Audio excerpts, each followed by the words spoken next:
Anyway, it was a sick watch for Bulldogs fans a lot of this year as well, to be honest. Absolutely, it Look, was. they came into this year with some high hopes. Yeah. high hopes, a hyped coach, the most hyped coach in the comp, Yep. who's now probably going to be the most under pressure coach in the comp, given Gus's attention span sometimes. Yeah, what were the key stats? What do we make of this Bulldogs team? And again, what's really going to change when it's all said and done? Well, they managed to win 7 games. I think that's 3 years in a row. They've won 6 or 7 games, unfortunately, which has kept them in this same spot. 17 losses, a minus 331 for and against, which was pretty close to the worst, I think, out of everyone. They did cop a couple of slaughters at the back end of the year, which didn't help that for and against. But, yeah, average 17 points for, 31 against. Yeah, completion wasn't great. Tackle efficiency, again, for one of these teams down the bottom of the ladder was actually not too bad. Handling errors, they were 7th with 224, which is a pretty good stat considering how badly they finished at the back end. 3rd on penalties conceded as well, so they didn't give away that many penalties, but they were just absolute. This was probably the team with they got obviously injuries, consistent injuries to blokes in the middle of the field, and teams just lined up week in and week out to just run through the middle of this Canterbury forward pack. No matter how much skill and whatever they had on the edges, Kickout was out for a big part of the year, but they had guys who could score points if given opportunities out wide. Obviously, the opportunities weren't provided enough, but teams just lined up to take on this forward pack week in, week out. These guys and St George were the 2 teams that were basically whipping boys for pretty much every other team in the comp in the middle of the field. I actually didn't mention, and in the Dragons review, when we talk about pot plants, Matt Fainay played every game, I believe, every minute, and scored 4 tries all year and 1 try assist. Made a shit ton of errors. So if we're looking for an actual pot plant of the year, I guess there's the Flower Power Award. But back to the board, I should have mentioned that. But they did. And the problem, like, at the back end of this year, they had, like, Ockenball playing in the middle, blokes like that, for better or worse, their squad bench was pretty ordinary. They lost the bloke who you can do your own mouse. Apparently didn't want to be there after the wrestling thing, but he was a middle forward. And losing Luke Thompson only played 4 games. It was a hard slog for them, and that was a story that was pretty much tail of tape there. There was everything else you can't fault too much. Look, Hayes Perham didn't fill the boots. I think Ciraldo thought he was going to, but you could say that about the rest. No, but he wasn't bad. If you want to go and have a look at kick return meters, he was 13th, which is much better than the position they finished. Well, not much better, but he was better than where they finished on the ladder. But some of these stats, run meters last, like 1,500 a game. Dummy half, they did quite well, obviously, with Reed there, but try assist, second last. Line break assist, third last. They just did not provide any opportunity for some of these outside backs. And some of these guys out there, like Fox was in fantastic form there for a good 6 or 8 week period in and around Origin. Carraz was probably their best player for the entirety of the year. Made shit tons of meters running out of dummy half and just getting involved, doing all sorts of stuff that most wingers don't really want to get too involved in doing. And looked good when given opportunities when he was playing at centre and wing, but just, obviously the opportunities were few and far between because they were just on the back foot constantly. Yeah. The other shining light, the other shining light we haven't really mentioned, there's 2, and one was in contention for Rookie of the Year, is Jacob Preston. Yeah, absolutely. Absolute workhorse. Brilliant. To use the cliche, embodies what a Bulldogs forward should be doing. Yeah. Gets in, does the dirty work, the Andrew Ryan I think style. they came out before a ball was kicked and said he was a Josh Jackson clone. Yeah. And he came out and proved to be himself a Josh Jackson round clone. one, he started and basically came from there. Max King tailed off at the back end of the year. It was a tough year for him, having to be the only. He's a little bit of a smaller forward, Yeah, but and does he plenty of did work. spend a bit of time at lock. He's not quite a link lock, No, it so I doesn't don't look- quite know Doesn't look that way. where he No. fits long term. If you start getting some bodies around him, TPJ was just as big a myth as he's always been, and 100%. they didn't kick Has ended out. up not playing again. You can't really judge Kickow on this year, but his return at the back end was left a lot to be desired. Yeah, I think he had like 2 good games in a row and then just tailed off pretty poorly at the back end of the game. A couple other ones there, post-contact meters, they were last. Line breaks, they were last. Like, it just all adds up to just a team that just was not going forward at all. I hate to call him a flop, but what did you make of Reid Marnie's season? He came there as essentially the Queensland hooker, Yes. and all Spruik and the biggest signing of the year, and came into captain. I'm not going to say he played badly. Did you expect more? Did he do as well as he did? I mean, he features pretty heavily if you go and have a look at the individual player stats in this team. Missed tackles first, 131. Tackles made, 5th with 986. So he obviously got through plenty of defensive work, but kicked a couple of 40-20s, which did come in handy at times. Yeah, like first in penalties given away. Gave away 22 penalties this year. You wouldn't expect that out of a dummy half. No. You expect that out of one of the front rowers. Handling errors, made 24 handling errors. Ineffective tackles, he was 4th on the list for ineffective tackles, as well as missed tackles, even though, it correlates with him being the bloke who's made more tackles than anyone else. And but I get that it's hard work when the only bloke tackling in the drops middle of off the field. a lot of tackles. But I know what you're saying.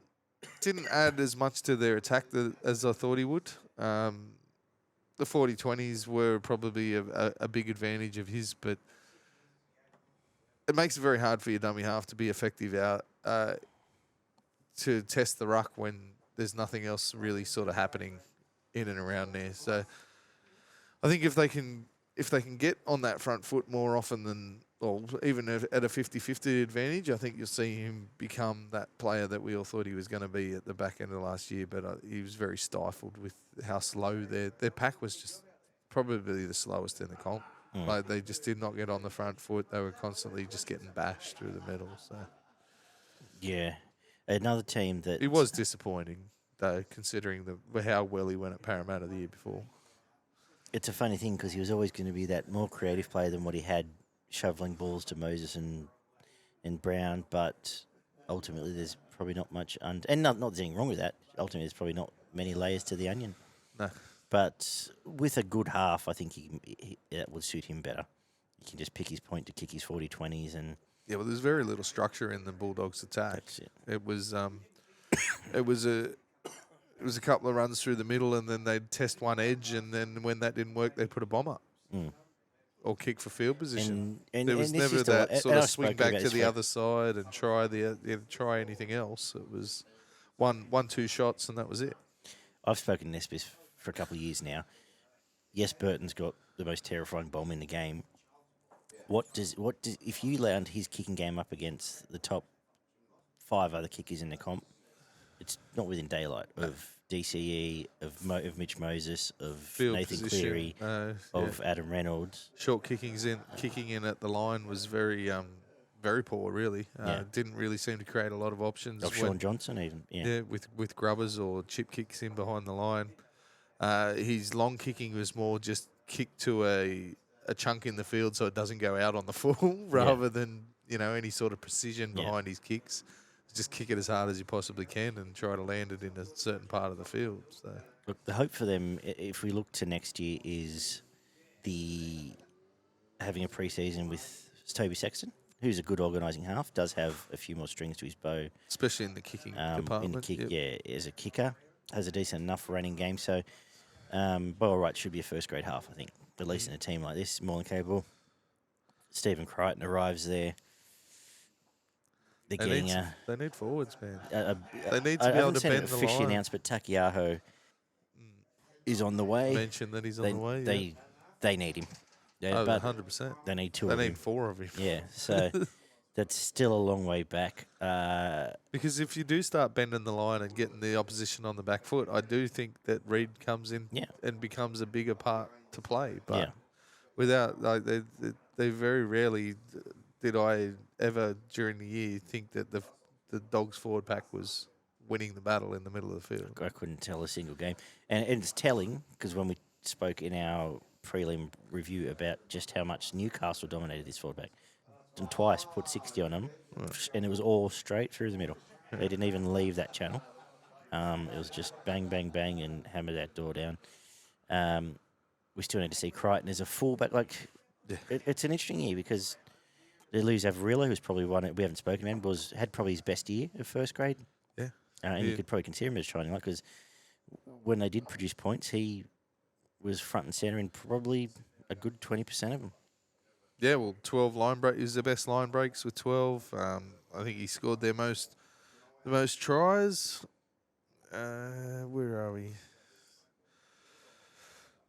But yeah, most of their positive attacking stats, it was either Kiraz or Avarillo that was involved in those. So I really like Blake Wilson too. I don't know if he fits when they got Fox there, where the Kiraz can move into a centre position. Man, probably can. I don't think he's not capable. I think Perham and Kiraz are probably the two centres that you'd be putting in there. Crying at fullback and then try and get Wilson and Fox on the wing. Like that's fine. That's fine. Let's see what. But they need to build from the middle back. Yep. I believe they're chasing Alex Twile. Good signing. Yeah, he's going to win your comps, but it's what they need. Someone that's going to constantly take the ball forward. Play fast enough. Play the balls to get Reid going, and get him and Takiaho in the middle of the field. Well, that's a start. Yeah, absolutely. Even someone like obviously Clemmer's not on the market, but he'd be a prototype. Yeah, someone like that you'd be looking at. Yeah, I think Twile's actually probably should nearly be. And he's still on contract with Tigers, but they've told him if he can get a long-term deal, he's welcome to go because I believe he's on more money than what people might think. He's on a 700-ish. And Jacob Preston was brilliant. He was their best player by an absolute mile. But if you have a middle of Takiaho, Twile, Preston, King, Kikau. And I think Preston could probably end up being that 13. I think he will. He does seem to have a little bit of a short passing game as well. And I think he put a couple of nice little grubbers in at different times during the year as well. So I think there's a bit of creativity in him that they haven't tapped into yet. So there's little bits of positives. I just think it's a big year for Ciraldo. It's a big year for how they're going to attack the game. And what happens? See you, boys. No, Take it man. easy. So, yeah, they're either going to. I think next year's either the springboard or not. And I'm leaning more to not. Getting James, Salmon will go in there. He'll be a bench. Yeah, do a solid enough job off the bench. I can't think of too many other signings. No, there's Crichton and Salmon are really the only two major ones that stand out. Anything to add on the Bulldogs? No, well, yeah, they're already skinny on depth, and then Tavita Pangai, as you said, was a bit of a myth anyway. But he needs replacing, and I think they basically need half a forward back. They need that whole bench. They need 4 forwards to replace those 4 blokes that are sitting on the bench at the moment. So. Yeah, well, it's a fire sale at Manly. Maybe they can pick up someone or other. I don't know. Sean Kepi.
Anyway, we get first rung up the ladder with the Titans, who finished 14th this year. 14th, yeah. With, 9 wins, 9 wins. 15 losses, a points differential of minus 126.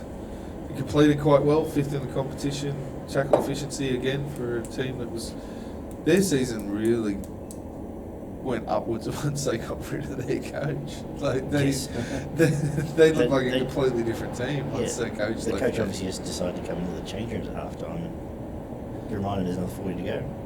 Yeah, because that's exactly right. They were playing 30 to 40 minutes at most, week in, week out, and just getting dominated at back ends of games.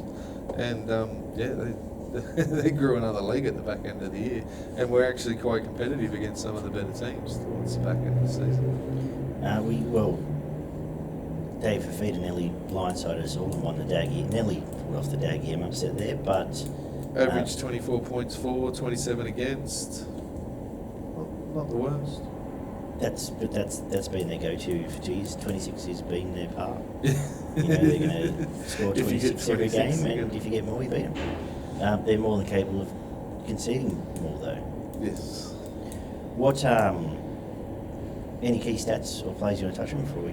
Yeah, well, if you, ineffective tackles, they were first, so they didn't fall off too many tackles. They were quite good defensively. do we have a definition of ineffective tackles?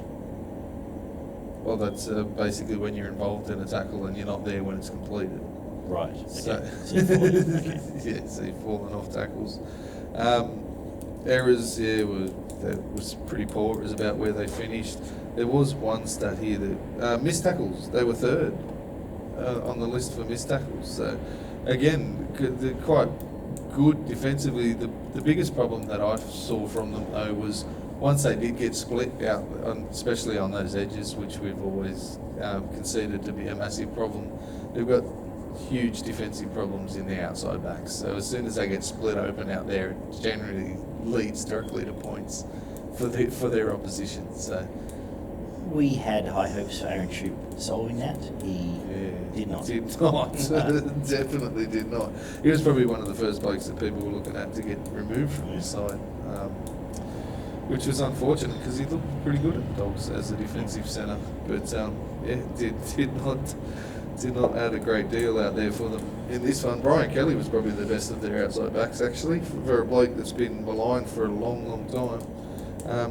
Tackle bust, 5th with 35.3. That probably has a lot to do with Dave Fafita running amok for a big part of the season. Well, actually, he's one surprising. Philip Sammy, 103 tackle busts this year. Yes. And had a very, very good attacking actually. Looking up at that edge. But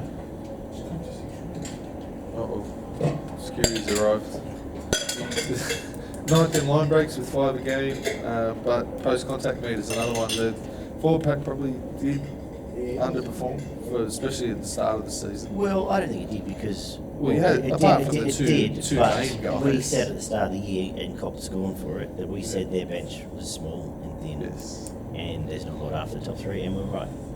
So yes, it underperformed. You had Fafita, but Fafita wasn't in the middle of the field. No. Fafita basically was a second centre who played out on that left edge for the majority of it. Mo and Tino did shit tons of work in the middle of the field, and Randall was their best tackler. So when he was involved, he did a lot of the clean-up stuff in the middle of the field. But there, as soon as Tino and Mo got rotated in and out of this forward pack, their go forward really stopped. Yeah. Which was a massive. And that was it. And essentially they had to play 70 minutes each to exist. Look, we did say we've been crying for Fafita to get and do some ground work, and I don't think just calling another centre is a bit unfair. I think he was pretty good this year. No, just positionally.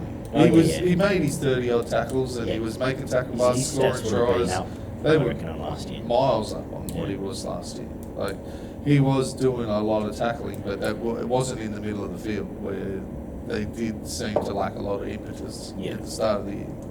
Where they were, as soon as Tino and Mo sort of got out of the way, David Fafita wasn't taking hit-ups through the middle of the field. No, that's right. And realistically, I think to be at their best, they need to find another prop. They could use a Takiaho 100%. and move Tino back to lock, and then that would become a forward back. You mentioned Chris Randall. I thought he was fantastic. And he was a tackling machine coming from Newcastle, but he was outstanding. Well, the back end of the year when he had to be. Yep. He was an absolute workhorse and started providing attacking options too.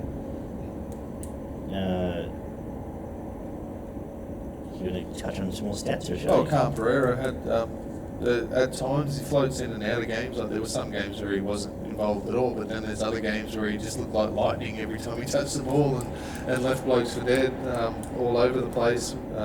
30 line breaks for the year, 20 tries. It was 9th on the list, and I think he only played about 17 games for the season. So had a very good strike rate out there on that left edge for them. Tanner Boyd was quite good. I thought for a bloke who was always sort of a bit part player, and within most places he's been, he took control of the Titans for a big part of this year and was pretty good as their little general in the middle of the field there. 10th on points scored with 147, 69 goals to throw in on the top of that. We already mentioned David Fafita, 5th with tackle busts, 130 tackle busts for the year. He was rampaging hard to stop at different points through the year. And just again, another one on Tanner Boyd, 6th on kicking metres, up near 10,000 kick metres for the year. And he's a beautiful goal kicker too, like a clean kicker. Verrills added something when he came back in, but again, out for a long part of the year. Probably coincided when he came back in about when the coach went out, I think. So and he did really sort of lift up the tempo in the middle of the field and with some of that ball distribution there. So I thought he was someone that they can sort of build around as long as they can keep him on the field next year. I was sort of bullish on saying this was the stats don't necessarily reflect it, but I thought Kieran Foran had a good year. I thought he had his best year in played a very good role. Years. Yeah, so fit the role he had to fit in this team. He got the best out of Fafita and out of the other blokes around him. And he had those couple of games where he pinched a few tries along the way. I thought he added a lot to this team, and I was only going to be bullish about saying it was a resurgence of him, but it probably was. Stayed fit by and large, and parts of the year, looked good. Like he's a player that the three teams underneath. Lovely short ball and a lovely short kicking game. Like that's been the crux of his career. There was a bit of scorn when they signed him, but he's a player that the three teams underneath the Titans shoulders didn't drop would have all killed for really. Yeah, we thought he might have had his shoulders blown off a few times during the year, but it didn't happen. Very good, controlling short kicking game, short passing game. Jaden Campbell, I thought, had a fantastic year, especially towards the back end of the year. He's very exciting every time the ball sort of goes anywhere in his direction. A lot sort of towards the Reece Walsh mode, but a bit more direct through the centre rather than linking up on the edges. Even though he can do that. I've been saying ever since I've seen him that I'd be playing him at 6. His old man did it for forever and a day. And he does really look like that suits him back through the middle of the field, changes of angles, short passing, short kicking. But whether they, I think once Foran goes, that is his position. Well, AJ was a bit of a disappointment, really.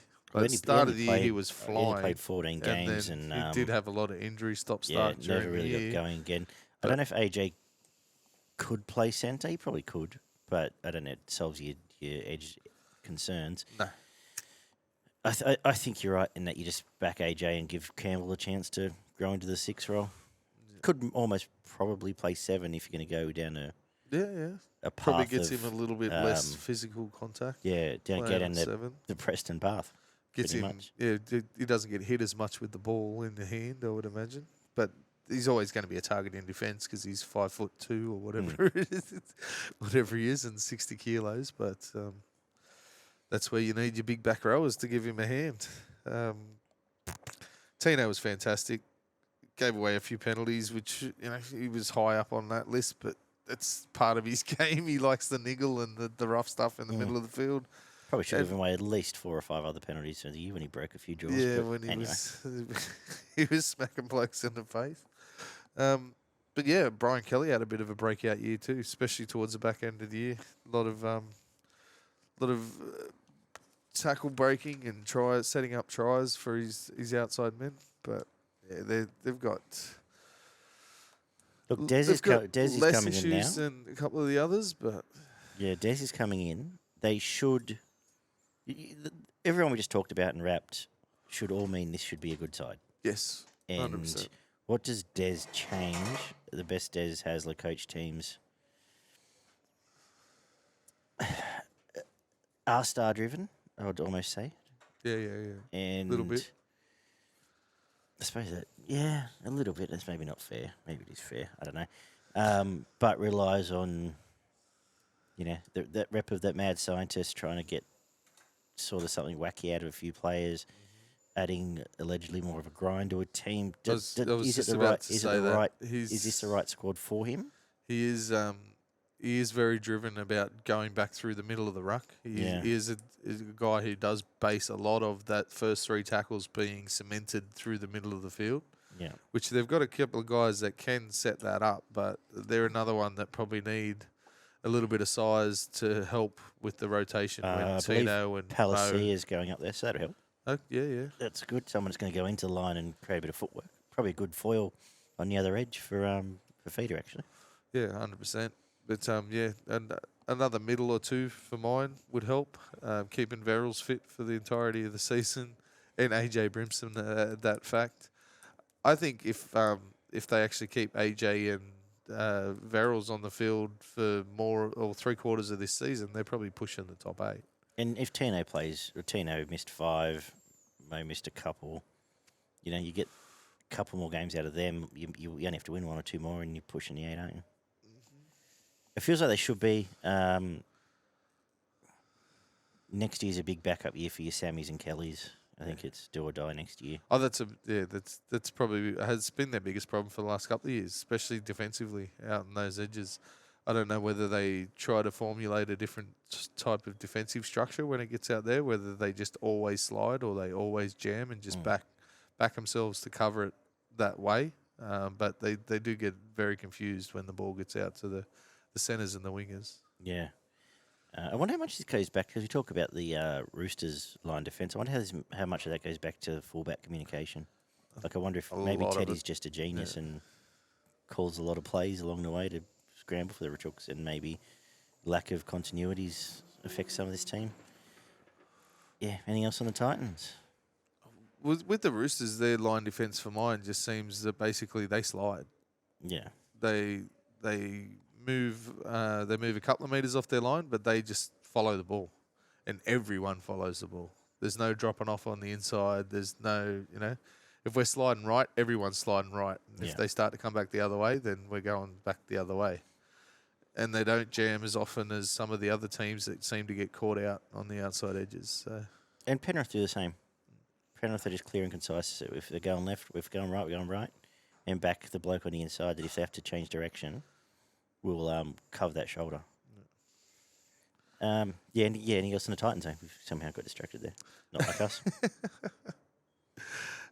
They need to concrete down that fullback position, I think, and set Make up a call. It's usually what Des does, where he comes and just goes, right, Campbell's the fullback. Set up a style of play of how they're going to involve them, because they're the 2 biggest potent attacking weapons for mine. They can get by with your foreigns and your Tanner Boyds playing in the halves, as long as you've got that injection from the back and the 14 when one of the other comes on as the 14. So yeah, you get Randall and Verrills both on the field together. Well, in that team, one of them could play lock. Verrills, I think, has played lock for. Don't quote me. Randall's played a bit of lock. I feel like Verrills played lock for Roosters at times. Going back there, I'd be more towards Randall and just play as as a bit of a linkman, bigger body. Not more necessarily all the time, robust. but to give that opportunity to have those couple on the field, punching through there. Yeah, all right, and we will wrap up with the Dolphins, who debuted this year and Good debut. Did debut very impressively. Started well. The Dolphins they came in and Bennett decided, and this was Wayne Bennett's worst ever result as a coach. Never finished this low on the table before, but I would call it a success, the Dolphin season. They feel like they belong. They feel like they're part of the comp. They feel like eventually they have a good enough squad. But they set out to build a side built on grit, determination, effort, and just backing up. When you do that, nothing wrong with doing that. But when you do that for the squad of the average age of 32 or 33, that catches up with you. And that's what happened in this case, I think. 100%. Yeah, 9 wins, 15 losses, a for and against of minus 111. They averaged 21 points for and 27 points against, which was a common theme. Obviously, against these teams down the bottom. Again, tackle efficiency quite good for a team so far down on the list. The handling, they were the best team with handling errors. Yeah, right. 7th on the list, which is the bottom of the list, but that means they had the lowest handling errors out of anyone, which is 7 a game. Gave away, 5 penalties a game, which isn't too bad either. Ineffective tackles, again, a good one. But their errors, they were the errors, again, last on the list for errors. So they did the fundamentals very, very well. They hit the wall with a bit of creativity towards the back end of the year, and their forward pack really seemed to fall off a cliff after Origin. With I think there was some suspensions to Kafusi, Kenny, and Jesse Bromwich both spent some time off the field, which really hurt them through the middle of the field. They ran 13th on their kick meters and their running meters. They were all sort of around where they finished on the ladder, which was, representative of sort of where they were. I thought they were pretty dominant at the start of the year, especially their forward pack. I actually feel like this was a little bit like Brisbane last year in that new club, new coach. Mm-hmm. They all said they would have set out to win. Had their goals. Win the eight of the first 12 games. And then you cement your spot. Then it doesn't matter. And now they can have a year where they can build into a comp. Because if they'd come out and not won a game until round 7, it would have been... Yeah, correct. Like the end of the world for why'd we ever do this and blah, blah, blah. So I think they would have been more forward. And if you look through those results, and they were pretty comprehensive early on and played good footy, but it was through that physicality and grit that won them those games. Well, most of their team stats were middle of the road. Yeah. It was around the 10th to 8th position. Yeah. Which... marries up. They ended up a little bit lower than that, but that for mine came back to their halfback being out for half the year, because he was flying at the start of the year. He came up from Penrith, looked like one of the better fullbacks, halfbacks running around in the competition. Katoa started with a bit of a spark at the start of the year, but he has his defensive inefficiencies and really wasn't creating enough, and that's when you saw Cody Nikorima come in towards the back end of the year and really light them up at different points. He was their sole sort of point of attack for probably 10 of the last 10 games that they played. Well, he was and trying to find a positive. Did we find a positive out of the Titans, Barney? Did you give me a positive there? Oh, there's plenty of positives in David Fafita, Tino, Mo. Like they've got the bones and the structure there. They just, for mine, they need a structure in and around how they want to play the game more than how they're going to unlock other teams' defences more than anything else.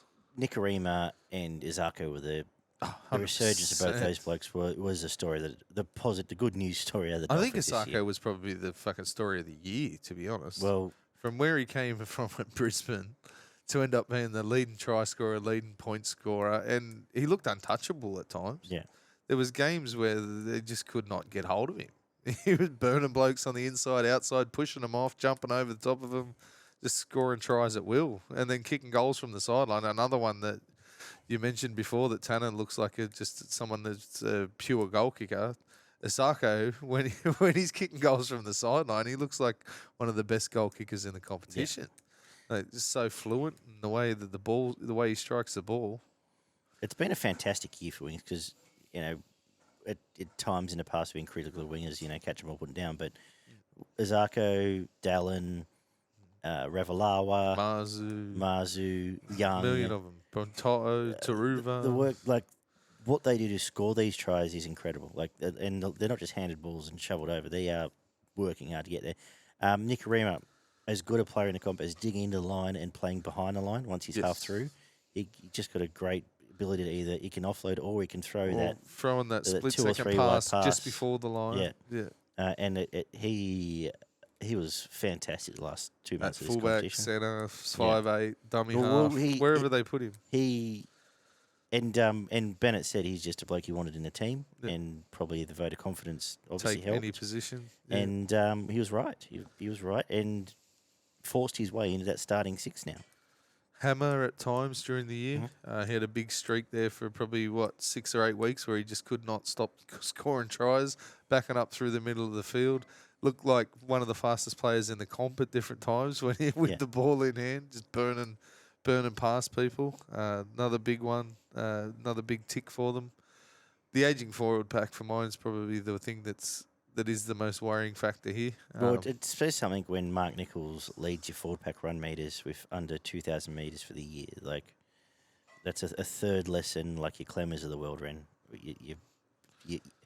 When you compare actually the stats of these forward packs, even to these are Some more of the ones comparable below to them, Bulldogs and that, rather than a Titans and a Tigers one. 100%. Jared Wallace was brilliant, especially towards the back end of the year, and probably now the bloke that's going to need to lead this forward pack for the next 5 years. I dare say he'll be rubber stamped as the forward pack leader. But the big thing was to set out to make sure he had that brick wall in there to start this season. Absolutely. That wall's going to need to be replaced in the next 2 or 3 years. The story of the Dolphins for me now is, yes, they're building a culture. You're starting from scratch with culture, so you've got to manufacture a culture. Yeah. So the next step now is the next 2 years that your Jesse Bromwich becomes your head trainer, or your assistant coach, whatever it might be. Your Mark Nichols starts transitioning that way. Your Kenny, et cetera. We need to see youth now. We haven't seen it yet. Well, you got Lemuelu, who's going to be the edge forward leader going forward. Wallace should probably fold into either 13 and they're getting or front Flegler, row. so Flegler's obviously a massive in. Yeah, massive in for the front row. But they probably still need another 2 replacements in there for the likes of Kafusi and Kenny Bromwich to take up those positions. They've probably got another year or 2 left in them, but you want to be starting blood in the kids. You'd want to see through. a Jacob Preston or a Lindsay Smith or someone start to 100% come through in the next year. Can't see them. I could not tell you a Dolphins forward that excites me that's going to be there in 5 years' time. Apart from Connolly's. True. Yeah. I think they'll probably stay stagnant for another year or 2, to be honest. Obviously depends on what Wolf does when he comes in here and takes over from that's happening this year, Bennett. Yeah, I'm pretty sure it's meant to happen this year. They've got some fantastic X factor type players in your Hamasos and Isakos out in the outside edges. Ewan Aiken's getting towards the back end of his career now, who did a fantastic job out there for them in centres and a bit of time at second row for them this year. He'll be second row next year because they've got Averillo and Herbie coming in. Yep. You'd think logically. Absolutely. He goes to the back row. At least Herbie goes in there, yep. Averillo. Sort of astute signings, but if anyone's... It feels like a Bennett signing in it. He's just going, this bloke can play footy. Yeah. And I'll work out what I do with him when he gets there. When he gets there. Yeah. So I still expect him to be sort of sniffing around this position, somewhere between here and the 8 for the next couple of years, but I don't think you're going to see a massive improvement out of them. No. For a couple of years. Without knowing their junior base. Until they refresh their forward pack. Yeah. So. O'Sullivan do a fine job of that. I assume Nicarima starts. To get Marshall King back, Marshall King was they very keep good. O'Sullivan fit for the year, and Marshall King I thought he was the best hooker in the comp for most of the year, to be honest. Yeah. Until the injuries at the back end of the year really sort of killed off the back end of his season. But for a big part of this year, I was of the opinion of him being the best dummy half in the game. And his loss, him getting injured and carrying that injury coincided with the downfall. Yeah, absolutely, 100%. Few of the individual effort, they were last on kick meters, so that's something they really need to work on. But O'Sullivan brings that if he does get back into this team for a big part of this next year. Their forwards, as you mentioned, they didn't really rate huge meters through the middle of the field, but consistently did a job. But they really need 1 or 2 guys that are going to be kicking that front door down rather than just sort of doing the job through the middle of the field. Yeah. So. Flegler starting to feel like a big signing. Yeah, massive. someone who's someone they can build that forward pack around for Yeah. the rest of the year. Yeah, or for the rest of the rest of his career. I'd imagine they probably try to lock him down for the rest of his career. Yeah. So. No, I think you've probably covered that. Any other final thoughts on any of these teams? Are you going to touch on from the bottom 5 this year? Have you got a standout out of the bottom 5? Because Is there a player that you think that we'll see emerge over the next 12 months to be? Well, you've got to pin Just your on hopes. that, I'd probably say Flegler would be a big one. You've got to pin your hopes a little bit on Buller Yeah, with the Tigers. as being something. Dogs, you got one from the Dogs. Blake, I do like Blake Wilson to go outside I think the Carraz out is the mine. obvious, but Jacob Preston, he'll become the Yep. leader there. What happened to Harrison Edwards? Now I just saw that he had a couple of decent enough games. Yeah, and then he just sort of folded back into. But I doing think his Preston. work. Look, Dragons are a tricky one because I don't have an answer. Yeah. Lomax could be, Sloan could be. Interesting to see if they do. He seems a little bit bullish, Flanagan, on trying Lomax in at fullback. Yeah. Maybe. He's got the physical attributes to do it. Yeah, it all comes back. And he probably has a bit better dedication and He's got a better aerial game. bit more effort in him than Sloan seems to have. He jumps better. Yeah. He's going to diffuse those sort of tricky. You'd like to think those sort of trickier high balls. Footwork is a bit stronger than Sloan, but yeah. Dragons is a tricky one. I don't know. Titans. What you see is what you get. The Titans. Big 3. It's and Randall and sort of trying to get Randall Verrills. Verrills is a big one linked for up. mine. With how they go next Real clean, year. best as good a service in the game. Really shore up that, and not a lot coming in. It's tricky. It's tricky. Qatar, big season for Qatar next year. Whether he he ends might up not getting get a it, crack. yeah, he might not end up getting a crack. I dare say they probably start with Sullivan and Cody now, but And very interested to see what happens with the fullback role. Whether I'd say they go keep back to Hammer Hammer, there. but Hammer was pushed out of there for Nicarima over the year. If they get, I dare say Do they have a crack at Nicarima will go to Avarillo? 6. Do they have a crack at Herbie wants to play fullback? Yeah. They're the ones. I think Herbie. That's a big year for Herbie. I would love to see him have a crack at fullback. Dolphins can be something, but they're just Obviously revisited all this again. Yeah. So anyway, I think have you got Next any year. names across anyone from the Tigers, Bulldogs? That I think is going to stand out. Or Well, that's Stefano on the- needs to step up. Yeah. I think he could be absolutely, one of the best front rowers in the game if he gets his shit together. Yeah. And he was going well for a 4 or 5 week period leading into Origin last year, and I expected him this year to be one of probably the top 10 forwards in the game, and yeah, it was a bit disappointing, to be honest. Appy's Appy. If anyone's going to make it work, it'll be him as team captain. Take that as read. Buller shows all sorts of signs of being a fantastic player. Carraz is my big one for the Bulldogs. I think he could be a fantastic winger centre going forward. He's not shy of doing all that hard shit. You mentioned Jacob Preston. He's a gun in waiting. He looks like someone who will have a 13, 15-year career and just tackle his ass off. And outside of Appy, bit of creativity. We yet to see anyone leave that Penrith empire and kick on. So it's a big year for Stephen Crichton. Yeah, Crichton, Luai. I think there's a lot in, not Luai, Lenu. Yeah. I think there's a lot of untapped potential in Lenu. Absolutely. Just saying, like, we haven't seen it yet. Yeah. The blokes that leave and teams 100%. haven't. No. None of them have gone and become Charlie Nico. Staines hasn't kicked Look the what doors Nico did down. leaving. Yeah. Haven't Yeah. become Nico. So Or Torhu going from Melbourne. Oh, Melbourne, I think he's yeah, like the only bloke that's ever kicked on leaving fucking yeah. Melbourne. Nico did win a Dally M, so there's a couple. True. Anyway, we're waffling now, so We let's are get out of waffling here. now. Next, It's so time to go home. next week we'll be back to look at the Seagulls, Cowboys, the Eels, and the Bunnies. That should be a lot of fun actually getting to that. Holy shit, that's a shit show. That is a shit show. So you leave your thoughts below about your thoughts on their seasons. How Thanks. the hell are we going to pull that apart? Anyway. Get Dana on board and Damo. Anyway, thanks for listening. Hopefully it hasn't been too bad. And, of course, when we get to the start of next year, we'll do our in-depth preview and talk about it all, Yeah, because 100%. a lot changes since then. Between now and then, of course, we're about 3 weeks away from our bold prediction show too, so you can send in some stuff for that.